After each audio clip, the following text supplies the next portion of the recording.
Good morning, everybody, and welcome to this kind of impromptu live stream that I'm doing as a result of the very impromptu tornadoes that happened last night.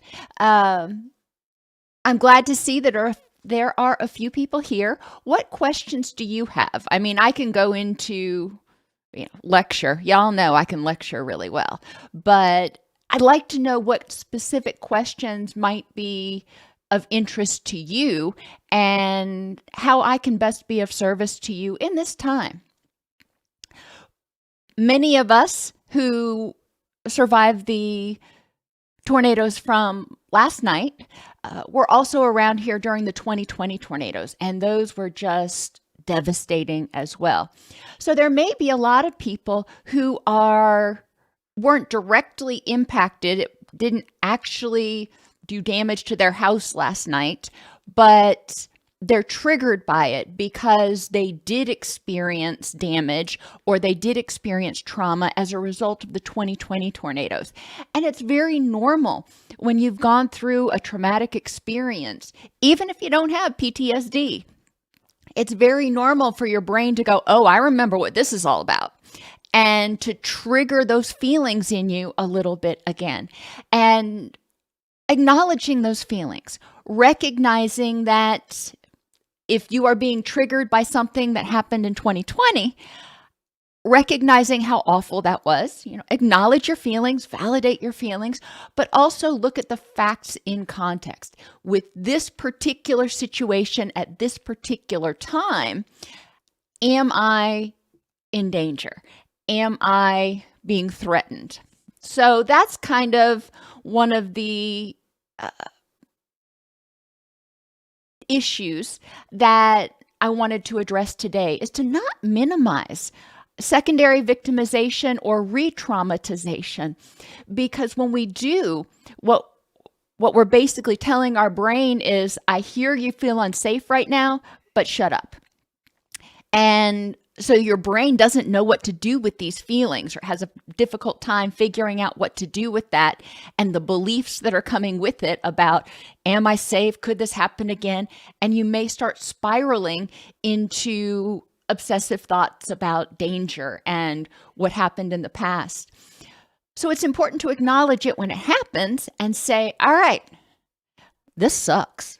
No doubt this sucks right now. And at this moment, in this context, I am safe, and I learned some things from the last time. So people can start integrating that knowledge so they can tell their brain, hey, you are safe right now.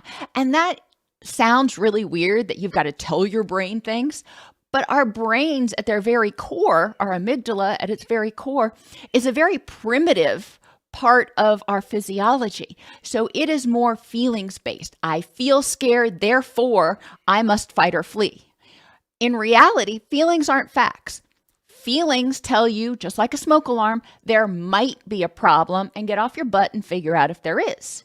If there's not a problem, okay, that's fine. Then figure out how to handle that. If there is a problem, get to safety.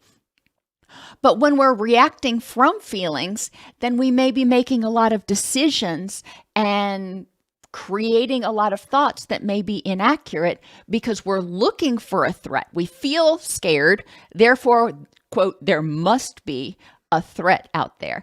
And that's another one of those little tools to consider. I see we've got 10 people in here right now, and welcome to Misunderstood and Jyoti. I hope I pronounced that right. I'm glad to see you today. If you have questions about recovery from disaster, especially as it pertains to these tornadoes, or your feelings as a result of these tornadoes based on your past tornado or hurricane experience, please feel free to ask.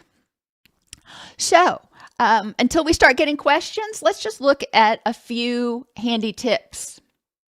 The longer there's disruption of normal routines, the worse the stress and traumatic reactions will be. And I want you to think about if you were here in 2020 for those tornadoes, many of our schools got absolutely decimated. So children were not going back to the same school. And it was a while before they were going back to school at all. And that was unavoidable, but that contributed to prolonging the distress because things were not typical. I try to avoid using the word normal, but it was not their normal daily routine. And that's stressful for any of us, especially if you're real structured like me and not spontaneous. It can be really, really stressful. So the longer there's disruption of normal routines, the worse the stress and traumatic reactions will be. Disruption of routine causes stress. The trauma caused stress. So you're adding stress plus stress, and you're just kind of sitting there steeping in it until you can regain a sense of safety and personal power. Trauma and disaster can rip away, at least temporarily, our sense of safety and personal power in our bodies, in our houses, in our communities. And one of the first things we need to do is to start restoring that sense of safety, thinking, what can I do to get back to my normal routine? What can I do to best take care of myself right now to allow my body to heal? When a tornado, we'll just use the tornado as the example, when the tornado went through, that was really stressful. And we saw how it ripped up and threw around a bunch of debris, and it was horrific. In some ways, you can draw a parallel to what was going on in some people's brains with their stress chemicals. Their stress chemicals were just in there and causing all kinds of turmoil. And it takes a while for the brain to recover because that is exhausting. Even if you went to sleep like I did last night after the tornado warning was lifted and we were allowed to leave our bathrooms, it was still exhausting. You can get good night's sleep and still be exhausted. And I'll admit, I didn't sleep as well last night as I usually do because it continued to rain and hit against my window. And there was a little part of me that said, well, what if? But then there was a bigger part that said facts and context. The weatherman said that we were in the all clear. It's okay to relax right now.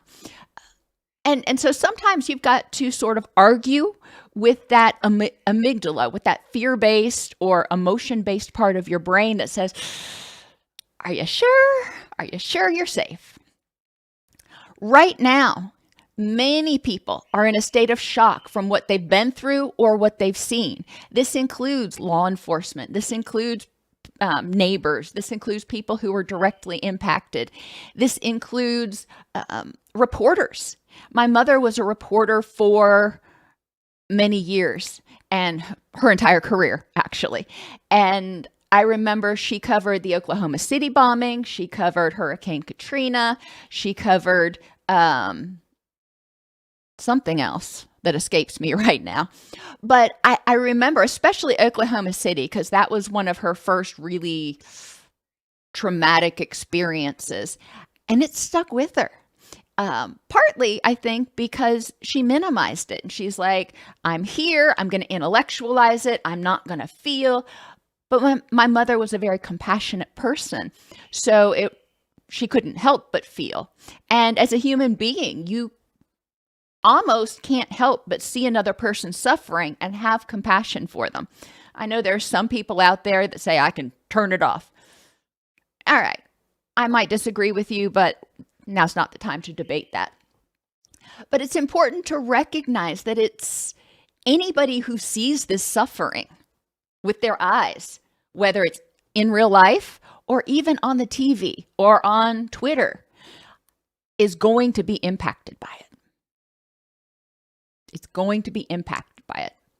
Now, reactions vary based on the size and scope of the disaster.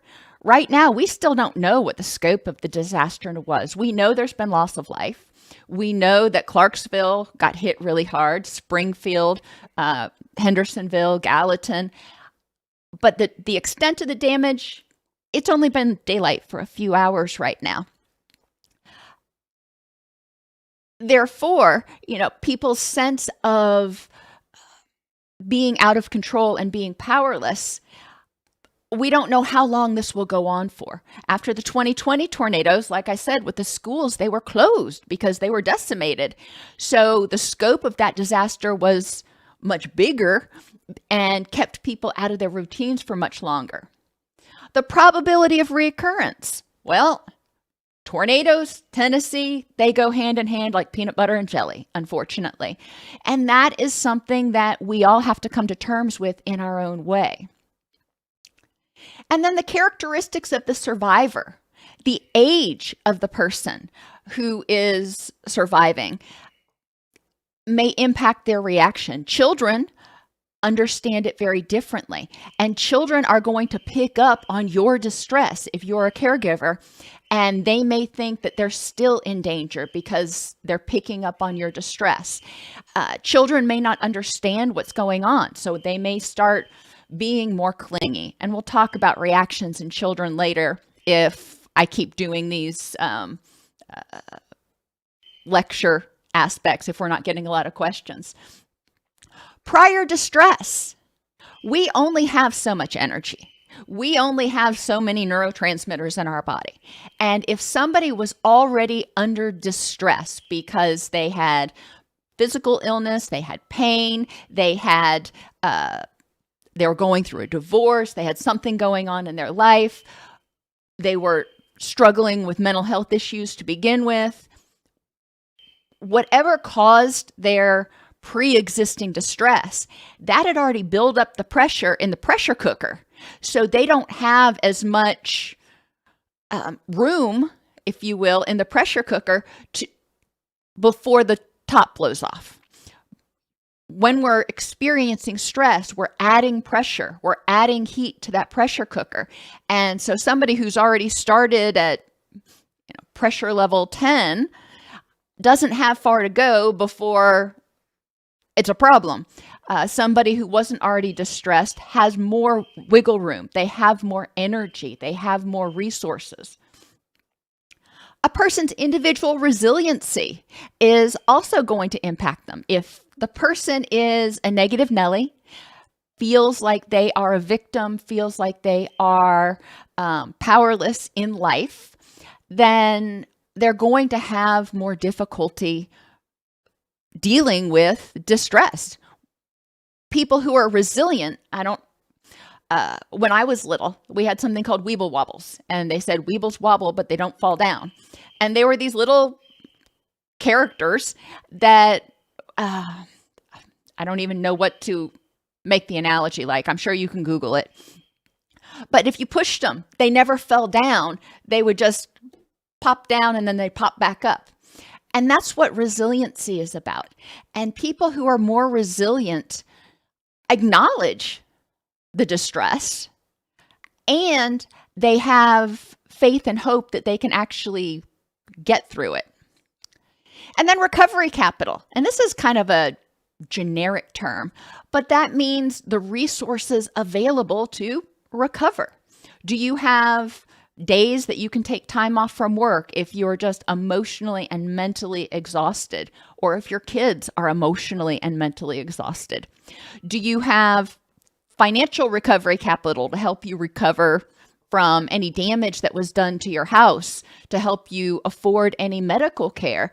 Because when we're stressed, it increases inflammation. When we increase inflammation, we increase pain. You can see how physical ailments might start to flare even more. Recovery capital also pertains to supports. If you are all by yourself, you have nobody that can help you get groceries. You have nobody that can help you pick up all the limbs in your yard. You get my point. It's a lot more stressful, and it's a lot harder to recover and rebound from it than somebody who has an entire neighborhood or a family that shows up and says, "Hey, we're here to help. What do you need us to do?" It's a whole lot easier to recover. You're already exhausted, after a trauma. It's a whole lot easier to recover when you don't drain yourself completely out, when you've got other people that are willing to help share the burden. General tips. Talk with someone about your feelings, or if you don't like the F word, your reactions. What's going through your head right now? What is your gut saying? What is your head saying? And if you're willing, what's your heart saying? What are you feeling right now and why? Feelings are natural automatic reactions that are born out of our prior experiences, our prior learning, and our values, if you will. So once you have a feeling, then we need to say, okay, what thoughts are prompting that feeling? If I'm having the feeling that I'm completely helpless and completely unsafe, all right, what are the thoughts that are triggering that feeling? And what are the facts for and against those beliefs? Try not to feel responsible for the disaster or get frustrated because you cannot help directly during rescue efforts. This is one of my big personal hangups, and I have to remind myself regularly, even this morning, to rein it in a little bit. Driving up to Hendersonville to try to help, I'm just going to be in the way. And there are a lot of things that people do trying to do things out of the goodness of their heart, and they end up just being in the way or adding more to people's plate, like bringing them resources, if you will, when they're still trying to clear up and clutter and make room for those new resources. So there is a timeline, and it can be frustrating not to be able to reach out. This is another one of my frustrations in Tennessee.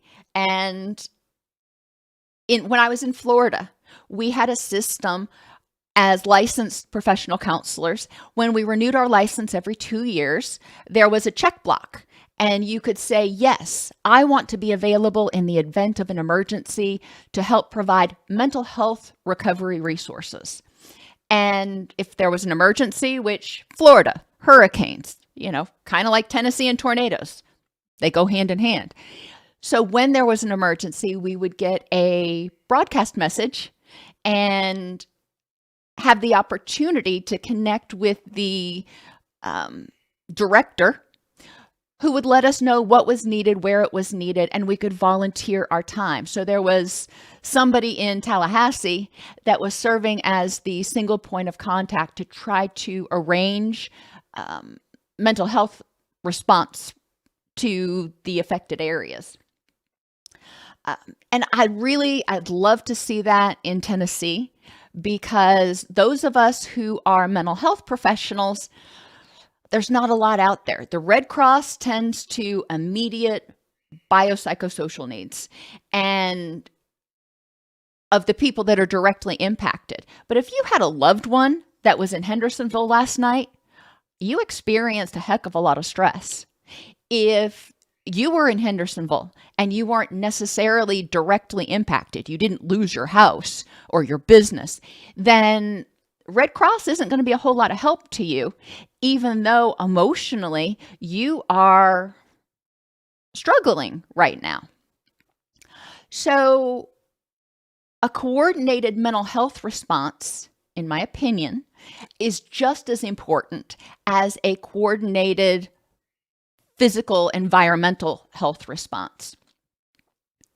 Take steps to promote your own physical and emotional healing by healthy eating, rest, exercise, relaxation, and meditation. Some people are going to want to go out there and they're going to want to work 16, 17, 18-hour days. They're going to come home. They're going to pass out for 5 or 6 hours, and they're going to get up and do it again. They're not going to eat well. They're obviously not getting enough sleep.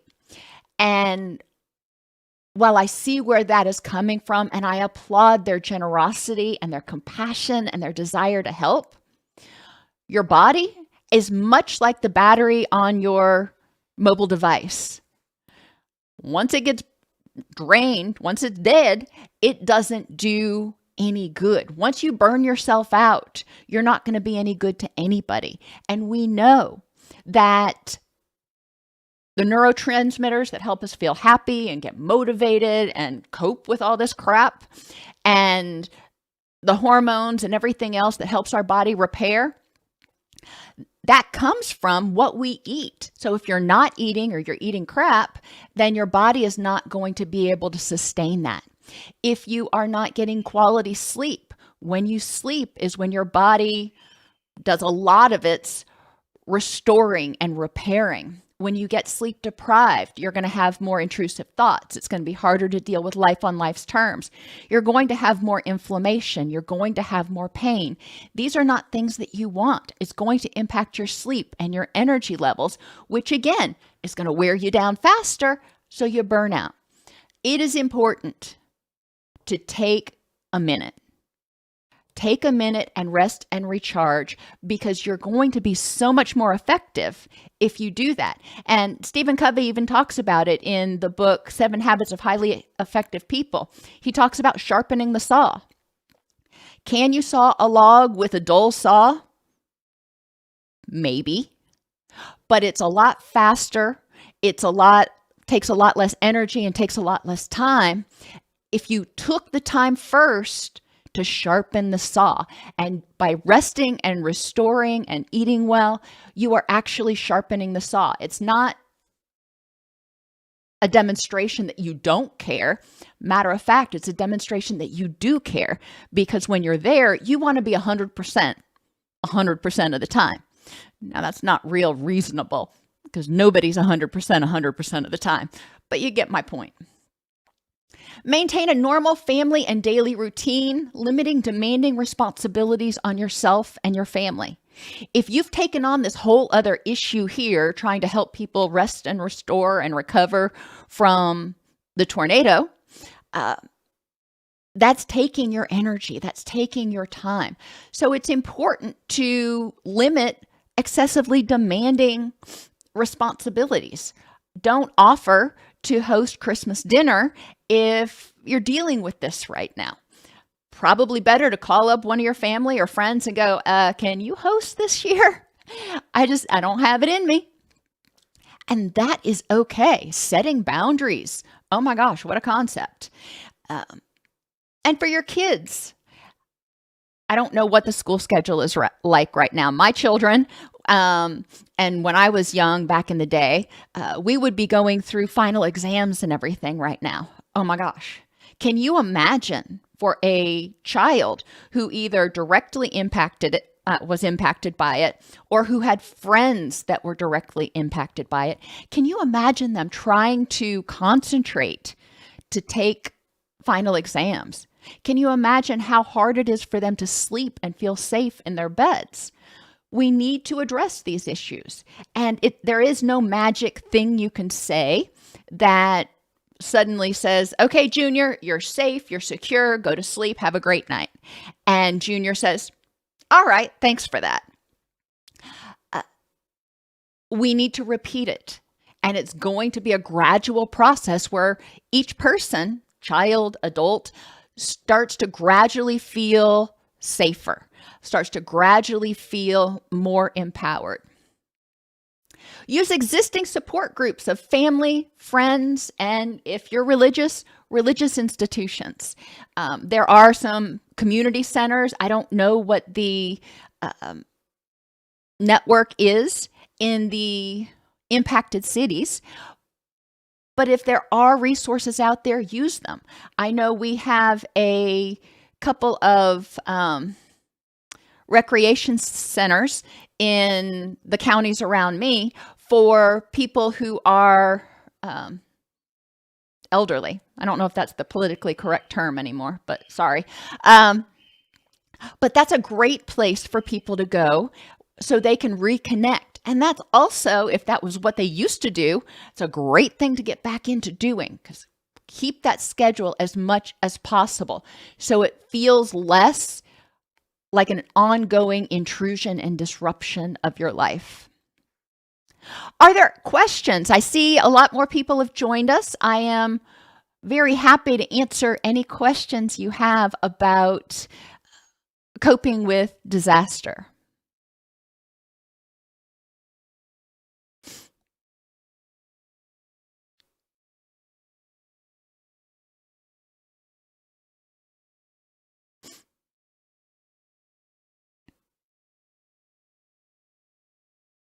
Thank you for sharing, Cindy. I really appreciate it. All right, so let me go on a little bit more. Craves. And if you've watched my videos, you know this is the mnemonic for creating secure attachment. When we feel anxious, when we've experienced trauma, we crave feeling safe. We crave feeling secure. So nurturing those secure attachments is really important. Consistency, really important during this time because somebody's already stressed. And if you're being inconsistent in the way you respond or your attentiveness or whatever, that's going to increase their stress. They're going to feel more hypervigilant, more on edge. So being consistent in your life. We've already talked about that. Getting back to your routine as much as possible. That's important. Being consistent with yourself, not saying one day, okay, it's fine to feel your feelings. And then the next day, get angry at yourself because you're not 100%. Consistency, recognizing, hey, we're still going through a recovery process, which takes us to responsiveness. When you're consistently mindful of your needs, your thoughts, wants, and needs in the present moment, you're better able to respond. When you're consistently aware of how you feel and what you're thinking, you're better able to identify what's going on with you, check it out based on facts and context, and make the best decision to help you use your energy to move toward your rich and meaningful life.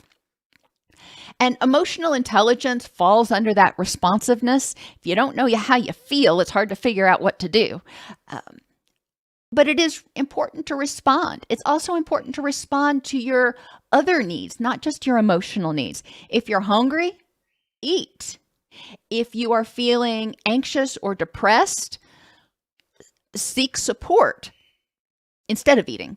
And some people eat to cope with feelings, and it's important to recognize that and be compassionate with yourself.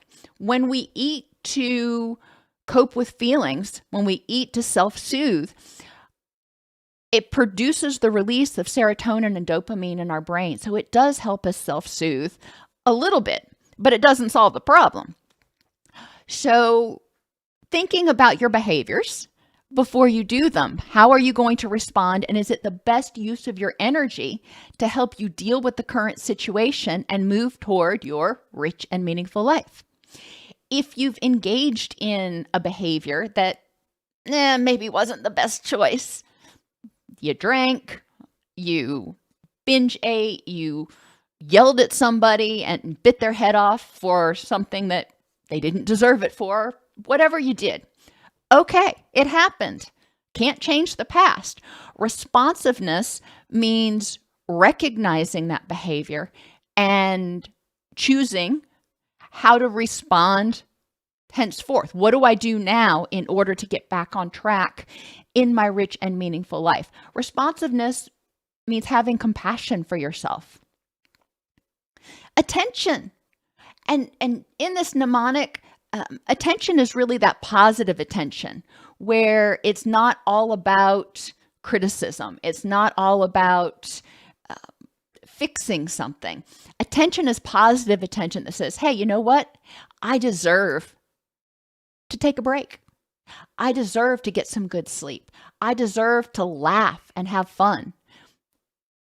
Validation is so important. You feel how you feel, and that's based on how your brain interprets what's going on based on your prior experiences. If you're angry that this happened, that's how you feel. Nobody has the right to tell you not to feel angry. If you feel depressed, that's how you feel. It's important to examine where that's coming from so you can figure out how to improve the next moment. Because anger is not meant to be nurtured and held and carried around like a baby doll. Anger is a feeling that's part of the fight or flight response that says, hey, you need to get up off the couch and do something. All right. So validating your responses, empathizing with yourself. You recognize how you're feeling, you validate it, you say, okay, you feel angry, you feel depressed. It is what it is. You have the right to feel that way. And then empathizing with yourself, going, you know what? That's not something that's really all that unusual. Or empathizing with other people, even if you don't agree with how they feel. Empathizing with them and understanding how difficult and how dark and how scary it must be for them right now. And then S stands for solution generation. What can I do to improve the next moment?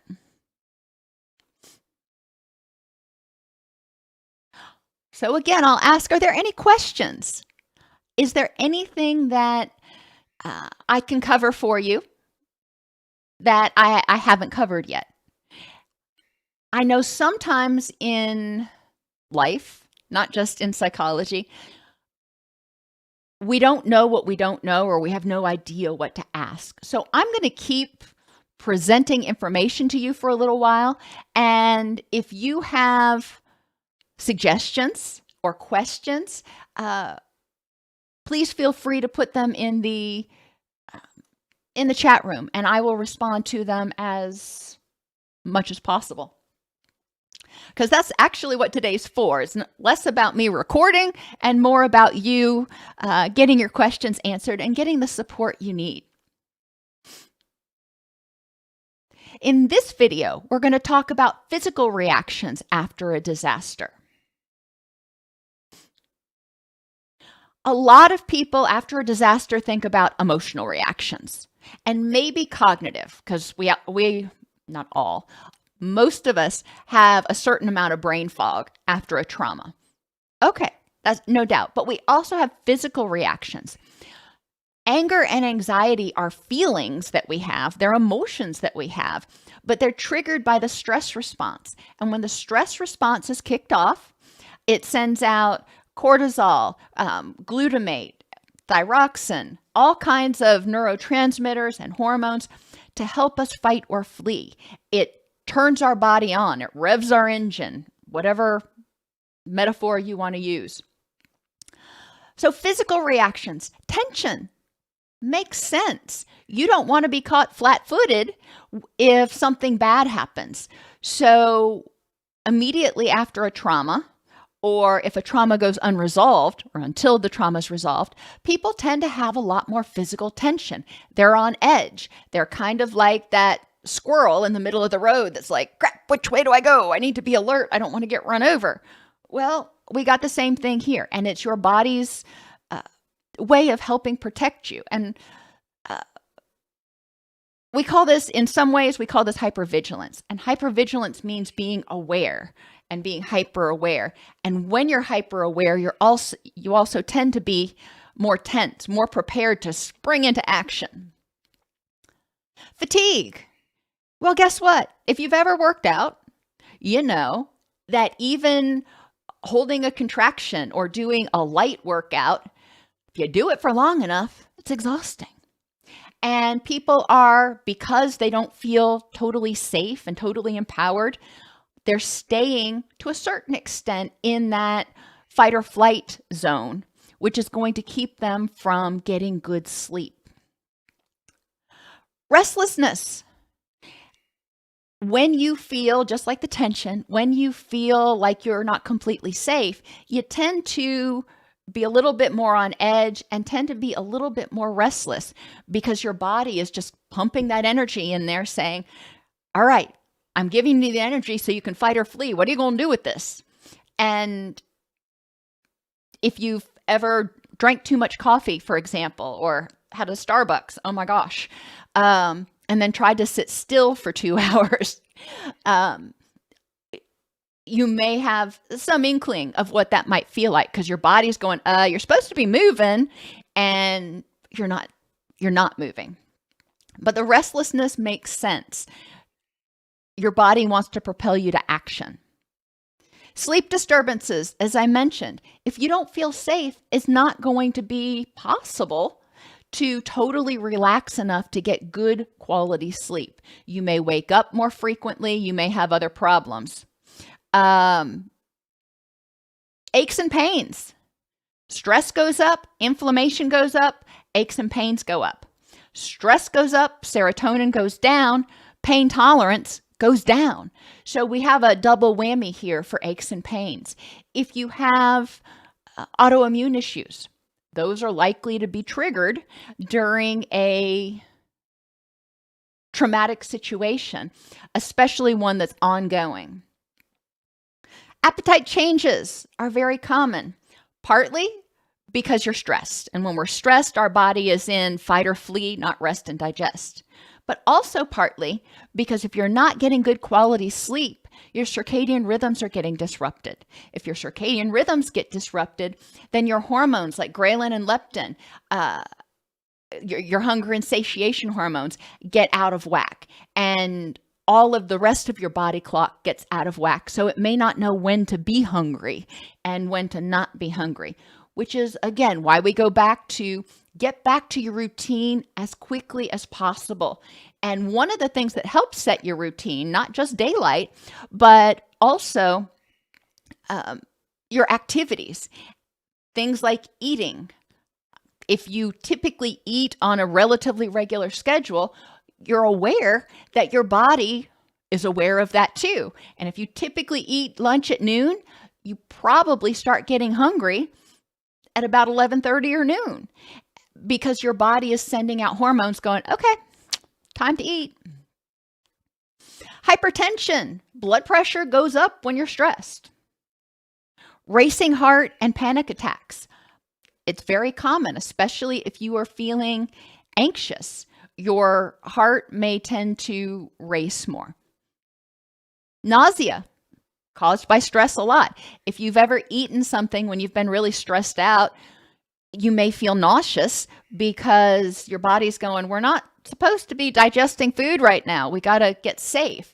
So it doesn't compute. It gets all this stuff in your gut and it doesn't know what to do with it. When we're under stress, our gut microbiome changes. That's another issue. And some people just feel nauseous even without eating because of the stress.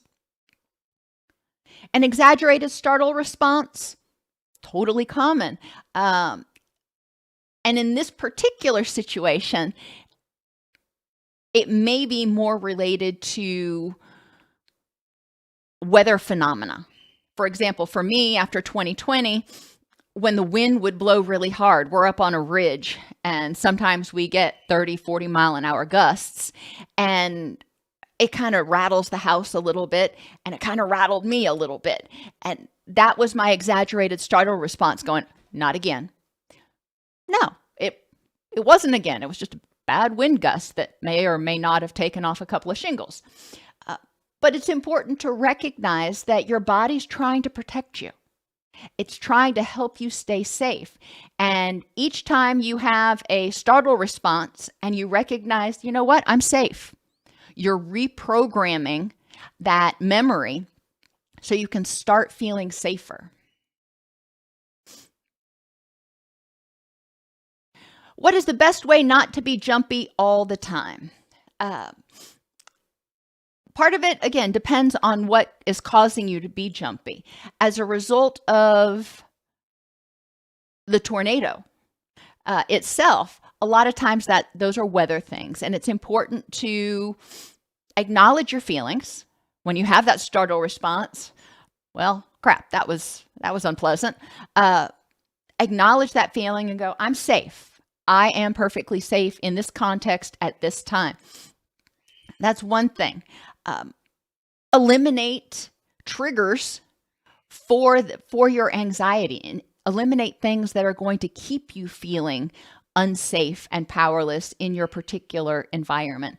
Those are always helpful. In the case of weather-related events, hurricanes, tornadoes, having a safety plan, a preparedness plan is also helpful for a lot of people because they feel empowered. They know if this happens, I've got a plan to stay safe. If this happens, I'm not just winging it, hoping that I come out of it lucky.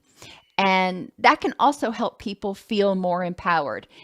Each time we moved here from Florida, And we don't typically have tornadoes in Florida. So it's been a learning curve for me. The first few times the tornado sirens went off, I didn't even know what they were. And then when somebody told me, I was like, oh my gosh, guess I should have been paying attention. But I digress. After that, I knew get to the lowest floor of your house and blah, blah, blah. But I didn't think about water, medication, shoes, helmets, crowbars, those sorts of things. Those are all things that I've learned as I've gone through the process a few times and gotten into our shelter and been like, well, crap, it'd be really nice if I had, a weather radio, or if I had shoes in case I had to go out. So those are all things that you can do to help yourself feel safer, preparing for the next weather event. And it will happen.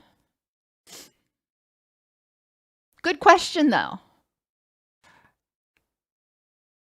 What else can I answer for you about coping after tornadoes or hurricanes? That's really what we're focusing on today, is what happened in Middle Tennessee last night. But, gosh, I don't remember what year it was. We had the fires down in Gatlinburg, and that was equally as devastating. So some of these, as they call them, acts of God, are really terrifying because there's only so much you can do to prepare. And that makes a lot of us feel a little bit powerless, a little bit out of control, because we like control. Emotional reactions after a disaster. Fear is a very common emotional reaction. Fear that it's going to happen again. Fear that you're unsafe. And there can be ancillary fears. For example, if there was a particularly bad windstorm or storm and your house took some damage, it was doing some shaking, rattling, and rolling, you may be fearful that the wiring got loose or something, and there would be a fire, or you may fear something else, that structurally something happened to it. So fear is common. Fear of losing loved ones, fear of not seeing them again. That can be really prominent for anybody, not just children. When you realize, hey, my sister was up in Hendersonville last night and she could have been really hurt. It really brings things home. It really makes things a lot more real to people. It causes people to feel threatened. Remember, anger and fear are reactions to a threat. So the question is, whatever you're fearing, whatever you're afraid of, what can you do to address it to minimize or mitigate the threat? Guilt is another very common feeling, and guilt is anger at yourself for doing something that you shouldn't have done or not doing something that you should have done. And a lot of people have survivor guilt for surviving when their neighbors didn't, or when their neighbor's house was completely decimated and theirs wasn't. Because it is very unfair. It doesn't just seem unfair, it is. And people can feel guilty. However, it's important to check that. Acknowledge your feeling that it shouldn't have happened and you feel guilty, and understanding that, and deciding whether using that energy to beat yourself up for surviving is the best use of it, or if you could use that energy to help your neighbor recover. Either way, you're going to be using energy. Some people have guilt for feeling relieved when they wake up the next morning and they look outside and they're like, we made it. And then they realize that other people didn't, whether it's their neighbors or somebody 3 towns away. There can be an element of guilt for feeling relief. And again, it's important to recognize you're not invalidating the tragedy. You're recognizing and feeling relief. And that's your body saying, you know what? You're safe and empowered in this context at this time. You're good. It's okay. And then you can focus your energy on other things. Trying to figure out why something happened to one person and not another. We don't have answers to that. So when you feel relief, that's okay. That's a natural reaction. What do you do with it? What do you do afterwards now that you're not using all that energy to be stressed out? Depression is a sense of hopelessness and helplessness. And it is really easy to look around at devastation and go, I don't even know where to begin. I feel hopeless and helpless. It's okay. A lot of us have moments of depression. The grief process, denial, anger or guilt, bargaining, depression, and acceptance. Those are very normal things, and we are grieving as a community right now. We're grieving because we've lost people in our community.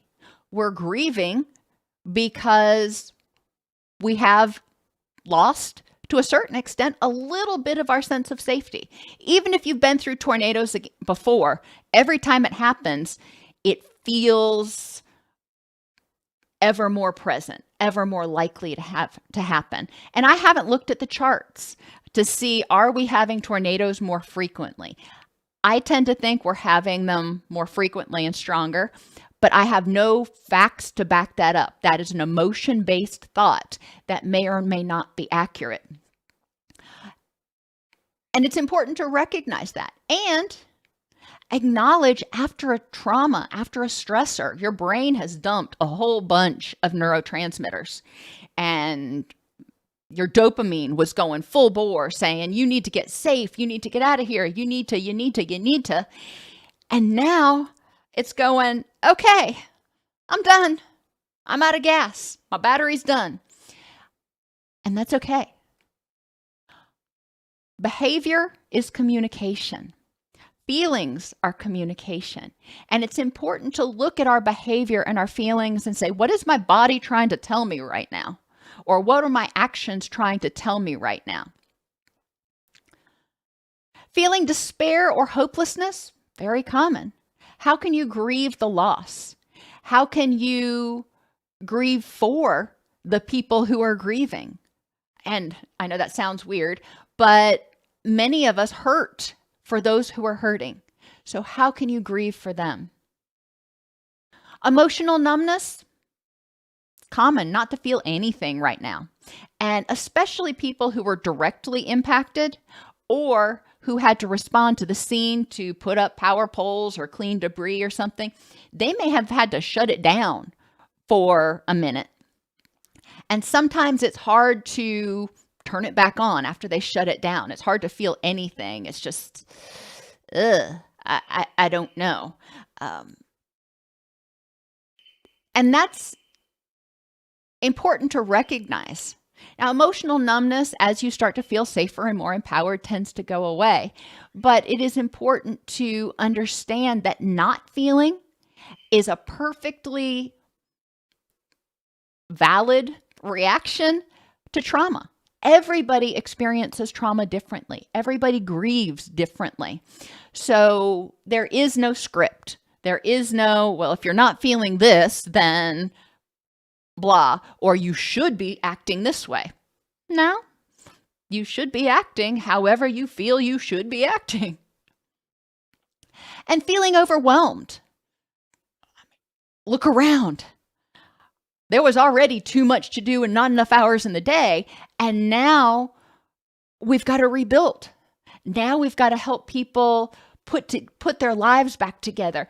And a lot of times we don't know how to do that because, again, we don't have the infrastructure that's really built for effective disaster response. If in Tennessee, if you go on to the Tennessee app or the Volunteer Tennessee, those are predetermined volunteer opportunities. There's really not a lot for long-term response to disaster. Remember, the Red Cross, they're Johnny on the spot. They are out there really quickly and helping to respond. But then once their relief efforts are over, that doesn't mean that people don't still need relief.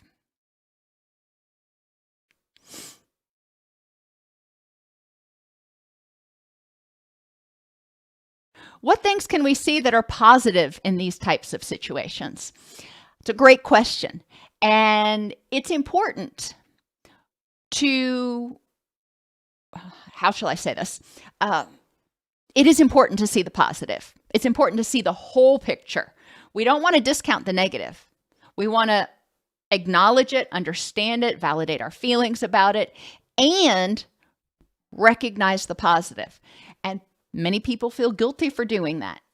And if you do, okay, let's look at why you're angry at yourself for acknowledging that some things in your life are going well.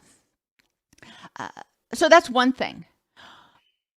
We call it traumatic growth, and examining what you can learn from it, examining what didn't go wrong, can help balance the picture. Again, we're not going to negate what did happen. And that's one of the biggest mistakes that a lot of clinicians and pastors sometimes make, is saying, well, let's look at the positive. You're still alive. Let's look at the positive. Your house is still standing. Yeah. And that's true. But when you start with that, that invalidates the person's feelings. People need to be permitted to have their feelings as long as they feel them. It is not my job or my right to take someone's feelings away. I can be there to support them as they try to get rid of their feelings or change their feelings, but it's not for me to set a timetable on it or to take their feelings away. So it's important to recognize that. But when they're ready to try to see the bigger picture, then that certainly can be something that we look at. How did it help the community bond together? What things did survive? I remember we had some floods a few years ago, and an elderly gentleman that was living up in that same area that was hit, bless his heart, his trailer flooded, like 6 feet of water in his trailer, and a couple of his dogs also unfortunately passed away. But he was grateful. He was so grateful for the ones that survived. He was so grateful for the people who rallied around to help him rebuild fences and get stuff back together. Yes, he was hurting from losing his trailer, from losing his dogs, from what he had gone through. That was true. And he also recognized that there was strength to be found in it. And not everybody is ready to examine how they grow through challenges. Think back over prior challenges you faced in life, whether you had surgery and had to recover, or you went through a divorce, or whatever the traumatic situation was. How did it change you for the better? Hopefully, there was some better in it, where you learned how much courage you had. You learned you were stronger than you thought you could be. You learned blah about yourself. And that can be really empowering for people to look back over past challenges or traumas that they've experienced and survived, and then apply those and say, okay, how did those things that I learned, how did they help me get through now? And what else do I have? How am I growing through this experience? Other questions?